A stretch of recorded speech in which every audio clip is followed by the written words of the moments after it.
یسوع مسیح کے نام سے السلام علیکم پیارے بھائی اور بہن، آپ لوگوں کو یاد ہوگا کہ گزشتہ وقت ہم احبار کی کتاب باب 23 اور اس کی آیت 21 سے غور کرنا شروع کرے تھے اور باب 23 کو ختم کرے تھے۔ اس کے بعد ہم باب 24 اٹھائے تھے اور اس کے پہلے 2 آیتوں پہ غور کرے تھے۔ اب ہم آیت 3 سے غور کرنا شروع کریں گے اور پڑھیں گے آیت 3 سے آیت 12 تک۔ لکھا ہوا ہے، ہارون اس سے شہادت کے پردے کے باہر خیمہ اجتماع میں شام سے صبح تک خداوند کے حضور خرانے سے رکھا کرے۔ تمہاری نسل در نسل سدا یہی آئین رہے گا۔ وہ ہمیشہ ان چراغوں کو ترتیب سے پاک شمعدان پر خداوند کے حضور رکھا کرے، اور تو میدہ لے کر 12 گردے پکانا، ہر ایک گردے میں ایفا کے 2/3 حصے کے برابر میدہ ہو، اور تو ان کو 2 قطاریں کر کے ہر قطار میں 6 روٹیاں پاک میز پر خداوند کے حضور رکھنا، اور تو ہر ایک قطار پر خالص لبان رکھنا، تاکہ وہ روٹی پر یادگاری یعنی خداوند کے حضور آتشی قربانی کے طور پر ہو۔ وہ سدا ہر سبت کے روز ان کو خداوند کے حضور ترتیب دیا کرے، کیونکہ یہ بنی اسرائیل کی جانب سے ایک دائمی عہد ہے، اور یہ روٹیاں ہارون اور اس کے بیٹوں کی ہوں گی۔ وہ ان کو کسی پاک جگہ میں کھائیں، کیونکہ وہ ایک جاویدانی آئین کے مطابق خداوند کی آتشی قربانیوں میں سے ہارون کے لیے نہایت پاک ہیں۔ اور ایک اسرائیلی عورت کا بیٹا جس کا باپ مصری تھا اسرائیلیوں کے بیچ چلا گیا، اور وہ اسرائیلی عورت کا بیٹا اور ایک اسرائیلی لشکرگاہ میں آپس میں مار پیٹ کرنے لگے، اور اسرائیلی عورت کے بیٹے نے پاک نام پر کفر بکا اور لعنت کی۔ تب لوگ اسے موسیٰ کے پاس لے گئے۔ اس کی ماں کا نام سلومت تھا، جو دبری کی بیٹی تھی، جو دان کے قبیلے کا تھا، اور انہوں نے اسے حوالات میں ڈال دیا تاکہ خداوند کی جانب سے اس بات کا فیصلہ ان پر ظاہر کیا جائے۔ تو پیارے بھائی اور بہن، خدا کے طرف سے ہارون کے لیے یہ حکم تھا کہ ہارون جو ہیں چراغ کو شہادت کے پردے کے باہر خیمہ اجتماع میں شام سے صبح تک خدا کے حضوری میں رکھنا۔ اور خدا کا یہ حکم صرف ان کے لیے نہیں تھا، بلکہ ان کے نسل کے لیے بھی تھا۔ یہاں ہم کو یہ بات غور کرنے کی یہ ہے کہ یہ کام دوسروں کے لیے نہیں تھا، بلکہ صرف ہارون کے لیے۔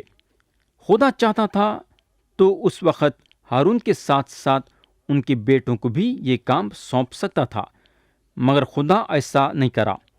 یہ ذمہ داری صرف ہارون کو دیا۔ تو یہ چراغ جلانے اور رکھنے کا کام صرف ہارون کا تھا۔ آج یسوع مسیح چراغ دان کے بیچ میں چل رہے ہیں۔ انہوں ہمارے سب سے بڑے سردار کاہن ہیں۔ مسیح جو ہیں چراغ کی مرمت جب کرتے ہیں، یعنی کہ ہمارے دل میں کام کرتے ہیں۔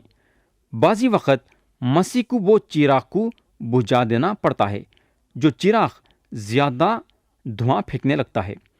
یہ ہوگا آگے اگر ہم کلام میں دیکھیں گے تو خدا جو ہے موسیٰ کو یہ حکم کرا کہ انہوں میدہ لے کے 12 گردے پکانا، اور یہاں خدا ان کو ماپ تول کے حساب سے پکانے کے لیے بولا۔ 12 گردے پکانے کے لیے تو بولا، مگر ہر ایک گردے میں میدہ جو ہے ایفا کے 2/3 حصے کے برابر رہنا۔ یہاں جو ہے خدا پاک میز کے بارے میں بھی بات کرا ہے۔ خدا موسیٰ کو بتایا کہ یہ جو 12 گردے ہیں ان کے 2 حصے کرنا، اور ایک قطار میں 6 روٹیاں رکھنا، یعنی کہ ایک قطار میں 6 اور دوسرے قطار میں 6۔ اس کے بعد خدا موسیٰ کو یہ بتایا کہ ہر ایک قطار میں خالص لبان رکھنا، تاکہ وہ روٹی پہ یادگاری یعنی کہ خداوند کے حضور آتشی قربانی کے طور پہ ہونا۔ تو یہاں تیل جو ہے پاک روح کے بارے میں بات کرتا ہے، اور روٹی مسیح کے بارے میں بات کرتی ہے۔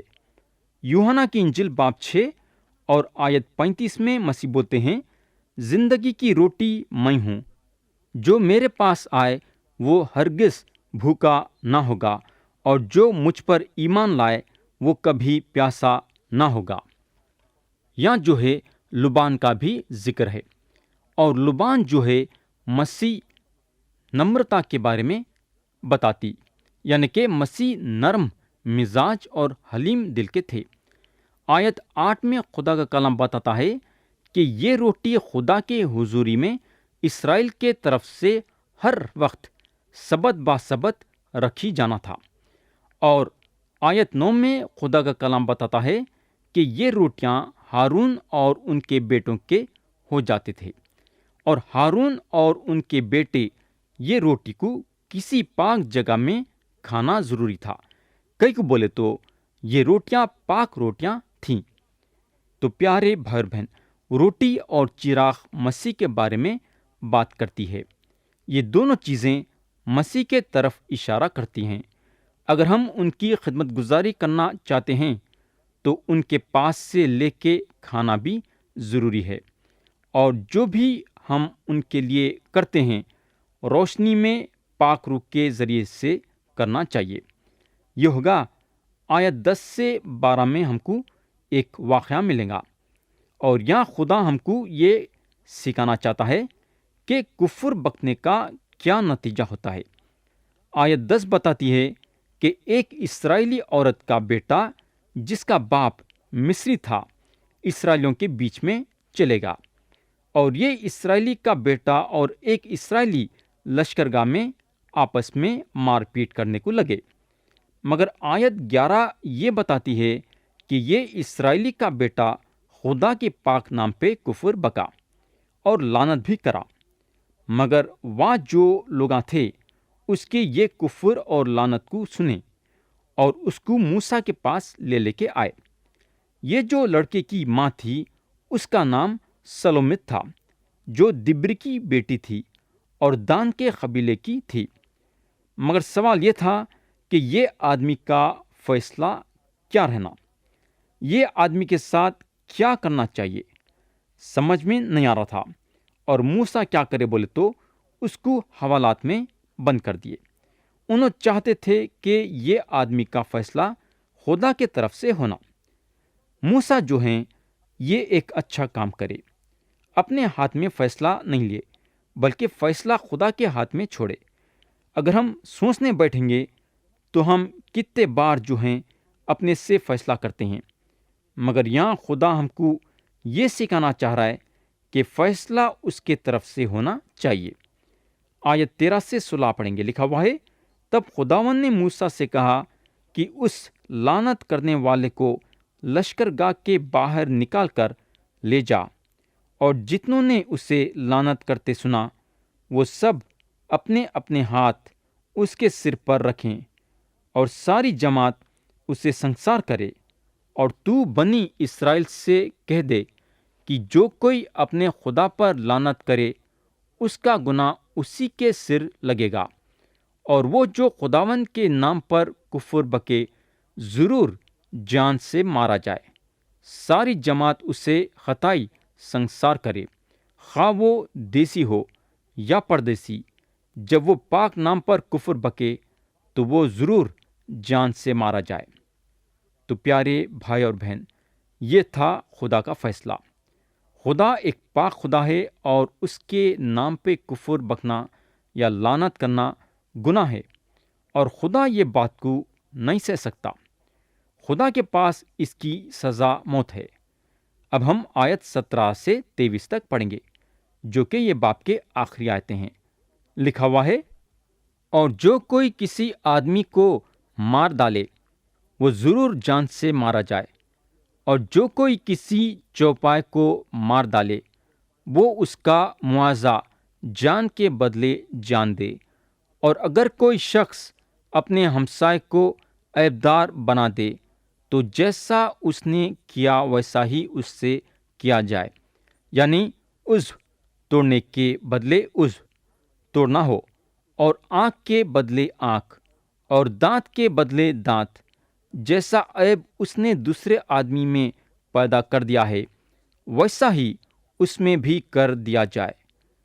الغرض جو کوئی کسی چوپائے کو مار ڈالے وہ اس کا معاوضہ دے، پر انسان کا قاتل جان سے مارا جائے۔ تم ایک ہی طرح کا قانون دیسی اور پردیسی دونوں کے لیے رکھنا، کیونکہ میں خداوند تمہارا خدا ہوں۔ اور موسیٰ نے یہ بنی اسرائیل کو بتایا۔ پس وہ اس لعنت کرنے والے کو نکال کر لشکرگاہ کے باہر لے گئے اور اسے سنگسار کر دیا۔ سو بنی اسرائیل نے جیسا خداوند نے موسیٰ کو حکم دیا تھا ویسا ہی کیا۔ پیارے بھائی اور بہن، اگر ہم آیت 17 میں دیکھیں گے تو آیت 17 عدالت کے بارے میں بات کرتی ہے۔ اگر ایک آدمی کسی کا خون کرتا ہے تو اس کو جان سے مار دینا۔ آیت 18 چوپائے کے بارے میں ذکر کرتی ہے۔ چوپائے کو جان سے مار دیتے ہیں تو چوپائے کے جان کے بدلے میں چوپایا دینا۔ اور آیت 19 اور 20 میں عیبدار بنا دینے کے بارے میں خدا قانون جاری کرا ہے، یعنی عضو توڑنے کے بدلے عضو توڑ دینا، آنکھ کے بدلے آنکھ، دانت کے بدلے دانت، وغیرہ وغیرہ۔ تو یہاں اگر ہم دیکھیں گے تو خدا اپنی انصاف کی طبیعت ظاہر کرا ہے کہ انہیں وہ خدا ہے جو انصاف کرنے والا خدا ہے۔ تو یہاں ختم ہوا باب 24۔ اب ہم باب 25 اٹھائیں گے اور آیت 1 سے 10 تک پڑھیں گے۔ لکھا ہوا ہے، اور خداوند نے کوہ سینا پر موسیٰ سے کہا کہ بنی اسرائیل سے کہے کہ جب تم اس ملک میں جو میں تم کو دیتا ہوں داخل ہو جاؤ تو اس کی زمین بھی خداوند کے لیے سبت کو مانے۔ تم اپنے کھیت کو 6 برس بونا اور اپنے انگورستان کو 6 برس چھانٹنا اور اس کا پھل جمع کرنا، لیکن 7ویں سال زمین کے لیے خاص آرام کا سبت ہو۔ یہ سبت خداوند کے لیے ہو، اس میں نہ تو اپنے کھیت کو بونا اور نہ اپنے انگورستان کو چھانٹنا اور نہ اپنی خضرو فصل کو کاٹنا اور نہ اپنی بے چھوٹی ٹاکوں کے انگوروں کو توڑنا۔ یہ زمین کے لیے خاص آرام کا سال ہو، اور زمین کا یہ سبت تمہارے اور تمہارے غلاموں اور تمہاری لونڈیوں اور مزدوروں اور ان پردیسیوں کے لیے جو تمہارے ساتھ رہتے ہیں خوراک کا باعث ہوگا، اور اس کی ساری پیداوار تمہارے چوپایوں اور ملک کے اور جانوروں کے لیے خورش ٹھہرے گی۔ اور تم برسوں کے 7 سبتوں کو یعنی 7 گنا 7 سال گن لینا، اور تمہارے حساب سے برسوں کے 7 سبتوں کی مدت کل 49 سال ہوں گے۔ تب تم 7ویں مہینے کی 10ویں تاریخ کو بڑا نارسنگا زور سے پھونکوانا، تو کفارہ کے روز اپنے سارے ملک میں یہ نرسنگے پھونکوانا۔ اور تم 50ویں برس کو مقدس جاننا اور تمام ملک میں سارے باشندوں کے لیے آزادی کی منادی کرانا۔ یہ تمہارے لیے یوبلی ہو، اس میں تم میں سے ہر ایک اپنی ملکیت کا مالک ہو، اور ہر شخص اپنے خاندان میں پھر شامل ہو جائے۔ پیارے بھائی اور بہن، اگر ہم آیت 2 دیکھیں گے تو آیت 2 سبت کے بارے میں بتاتی ہے۔ خدا کا حکم اسرائیلیوں کے لیے یہ تھا کہ وعدے کے زمین پہ جب ان لوگاں داخل ہوں گے تو اس کی زمین بھی خدا کے سبت کو ماننا۔ تو یہ ایک زبردست بات ہے۔ سبت جو ہے زمین کے لیے بھی ہے اور آدمی کے لیے بھی۔ 7واں دن آدمی کے لیے سبت کا دن ہے، اور 7واں سال زمین کے لیے سبت کا سال ہے۔ ہم کو معلوم ہونا چاہیے کہ خدا جب کائنات کو بنایا تو 6 روز کام کرا، اور 6 روز میں ساری کائنات کو بنا دیا، اور 7ویں دن آرام کا دن بنایا، یعنی کہ سبت کا دن۔ خدا آدمی کے لیے یہ لاگو کرا کہ آدمی 6 روز تک کام کرنا اور 7ویں روز آرام کرنا۔ زمین کے لیے بھی خدا یہ قاعدہ بنایا کہ زمین کو 7ویں سال آرام دینا۔ 7ویں سال کھیتی باڑی نہیں کرنا۔ خدا خاص طور سے اسرائیلیوں کو یہ بات کا خیال کرنے کے لیے بولا، مگر کلام تاریخ کی دوسری کتاب میں بتاتا ہے کہ اسرائیلیاں سبت کے سال کو نظر انداز کر دینے کی وجہ سے خدا ان لوگوں کو ان کے دشمنوں کے حوالے کر دیا۔ تو خدا کا یہ حکم تھا کہ اسرائیلیاں سبت کا سال منانا، زمین سبت منانا، 7ویں سال زمین پہ کھیتی باڑی نہیں ہونا۔ آیت 5 میں خدا یہ بھی بتایا کہ اسرائیلیاں فصل کو نہیں کاٹنا، اپنے انگوروں کو نہیں توڑنا۔ آیت 6 میں خدا یہ بتایا کہ جو بھی زمین اگائیں گی وہ ان لوگوں کے لیے کھاد کی رہیں گی، یعنی کہ جتنے بھی اگے گا وہ ان کے پیٹ بھرنے کے لیے کافی رہیں گا، ان کے لیے، ان کے نوکروں کے لیے، اور وہ لوگوں کے لیے جو باہر کے شہر سے آ کے ان کے پاس رہ رہے ہیں، بلکہ جانوروں کے لیے بھی غذا رہیں گی۔ تو آپ سوچ سکتے کہ زمین میں کتنی طاقت ہے کہ زمین میں اگر کچھ بویا بھی نہیں جاتا ہے تو زمین اپنے سے اگاتی ہے۔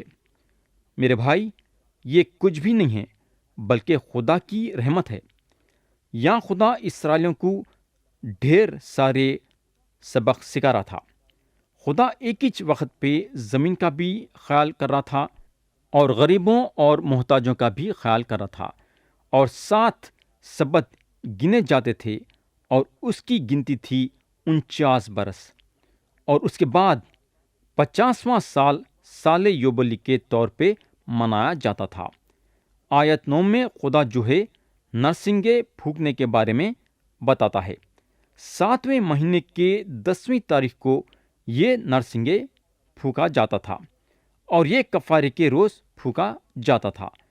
اور خدا ان لوگوں کو یہ بھی بتایا تھا کہ ان لوگاں 50ویں برس کو مقدس جاننا۔ اور بات یہاں ختم نہیں ہوئی تھی، بلکہ خدا ان لوگوں کو تاکید کرا کہ سارے لوگوں کے لیے آزادی کی منادی کرانا۔ تو پیارے بھائی اور بہن، سال یوبلی میں ایسا ہوتا تھا کہ جو زمین گروی رکھی جاتی تھی وہ زمین واپس وہ زمین کے مالک کو مل جاتی تھی جو گروی رکھایا تھا۔ اس طریقے سے خدا جو ہے لوگوں کے زمین کی بھی حفاظت کرا تاکہ زمین ان کے ہاتھ سے نہ نکل جائے۔ 50 برس تک دوسرا وہ زمین کا استعمال کر سکتا تھا، مگر 50ویں سال یعنی سال یوبلی میں وہ زمین جو ہے زمین کے مالک کو واپس کی جاتی تھی، یا اگر مالک زندہ نہیں ہے تو اس کے نسل کے حوالے کی جاتی تھی۔ یہ ہوگا اگر ایک آدمی کسی کا غلام بن جاتا تھا تو سال یوبلی میں اس کو رہائی مل جاتی تھی، یعنی کہ انہیں آزاد ہو جاتا تھا۔ سال یوبلی میں ہر چیز مفت میں چھوڑی جاتی تھی، ساری گروی رکھی ہوئی چیزیں آزاد کی جاتی تھی۔ میرے دوست، جب آپ یسوع مسیح کے پاس آتے ہیں تو آپ کا گناہ کا حساب کتاب ختم ہو جاتا ہے۔ مسیح ہمارے گناہوں کی پوری قیمت صلیب پہ اپنی جان دے کے چکائے۔ ان پہ ایمان لانے کے ذریعے سے آپ اپنے گناہ کے بندش سے آزاد ہو جاتے ہیں۔ تو سال یوبلی یسوع مسیح کی طرف اشارہ کری تھی۔ جیسا سال یوبلی میں ہر چیز آزاد ہوتی تھی، ویسا ہمارے سارے گناہ مسیح پہ ایمان لانے کے ذریعے سے معاف ہو جاتے ہیں۔ ہم گناہ کے بندش سے آزاد ہو جاتے ہیں۔ یہ ہوگا اب ہم آیت 11 سے 24 پڑھیں گے۔ لکھا ہوا ہے، وہ 50واں برس تمہارے لیے یوبلی ہو، تم اس میں کچھ نہ بونا اور نہ اسے جو اپنے آپ پیدا ہو جائے کاٹنا، اور نہ بے چھوٹی ٹاکوں کا انگور جمع کرنا، کیونکہ وہ سال یوبلی ہوگا، سو وہ تمہارے لیے مقدس ٹھہرے۔ تم اس کی پیداوار کو کھیت سے لے کر کھانا۔ اس سال یوبلی میں تم میں سے ہر ایک اپنی ملکیت کا پھر مالک ہو جائے، اور اگر تم اپنے ہمسائے کے ہاتھ کچھ بیچو یا اپنے ہمسائے سے کچھ خریدو تو تم ایک دوسرے پر اندھیر نہ کرنا۔ یوبلی کے بعد جتنے برس گزرے ہوں ان کے شمار کے موافق تم اپنے ہمسائے سے اسے خریدنا، اور وہ اسے فصل کے برسوں کے شمار کے مطابق تمہارے ہاتھ بیچے۔ جتنے زیادہ برس ہوں اتنا ہی دام زیادہ کرنا، اور جتنے کم برس ہوں اتنی ہی اس کی قیمت گھٹانا، کیونکہ برسوں کے شمار کے موافق وہ ان کی فصل تمہارے ہاتھ بیچتا ہے۔ اور تم ایک دوسرے پر اندھیر نہ کرنا، بلکہ اپنے خدا سے ڈرتے رہنا، کیونکہ میں خداوند تمہارا خدا ہوں۔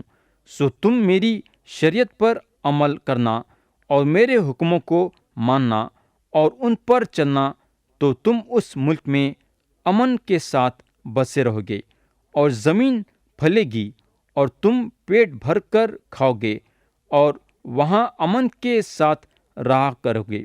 اور اگر تم کو خیال ہو کہ ہم 7ویں برس کیا کھائیں گے، کیونکہ دیکھو ہم کو نہ تو بونا ہے اور نہ اپنی پیداوار کو جمع کرنا ہے، تو میں 6 ہی برس ایسی برکت تم پر نازل کروں گا کہ 3 سال کے لیے کافی غلہ پیدا ہو جائے گا، اور 8ویں برس پھر جوتنا بونا اور پچھلا غلہ کھاتے رہنا، بلکہ جب تک 9ویں سال کے بوئے ہوئے کی فصل نہ کاٹ لو اس وقت تک وہی پچھلا غلہ کھاتے رہو گے، اور زمین ہمیشہ کے لیے بیچی نہ جائے، کیونکہ زمین میری ہے اور تم میرے مسافر اور مہمان ہو، بلکہ تم اپنی ملکیت کے ملک میں ہر جگہ زمین کو چھڑا لینے دینا۔